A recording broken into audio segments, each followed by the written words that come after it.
माझं सोलापूर न्यूजमध्ये आपल्या सगळ्यांचं स्वागत. राज्यातील आरोग्य यंत्रणा सक्षम करण्यासाठी शासन सातत्याने प्रयत्न करीत असून दरम्यान पुरेसे मनुष्यबळ उपलब्ध होण्यासाठी आरोग्य विभागाच्या माध्यमातून पदभरती प्रक्रिया सुरू आहे.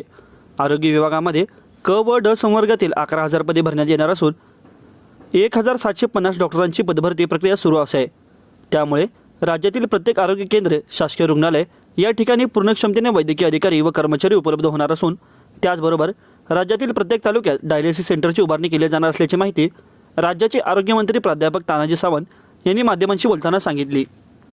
पंढरपूर तालुक्यातील आयुष्यमान आरोग्य मंदिर प्राथमिक तसेच आरोग्य केंद्र व पशुवैद्यकीय दवाखाना रांजणी, आयुष्यमान आरोग्य केंद्र उपकेंद्र अनवली, सरकोली ते शंकरगाव रस्ता सुधारणा व देखभाल कामाचे लोकार्पण पालकमंत्री चंद्रकांतदादा पाटील व आरोग्यमंत्री तानाजी सावंत यांच्या हस्ते करण्यात आले. त्यावेळी त्यांनी ही माहिती पुढे दिली की आरोग्यमंत्री तानाजी सावंत म्हणाले की आरोग्य केंद्राच्या माध्यमातून रुग्णांना स्थानिक पातळीवर आवश्यक आरोग्य सुविधा मिळाव्यात. प्रत्येक काटेकोरपणाने आपली जबाबदारी पार पाडावी. तसेच आरोग्य केंद्राच्या बाबतीत कोणतीही तक्रार येणार नाही यासाठी सर्वतोपरी प्रयत्न करावेत.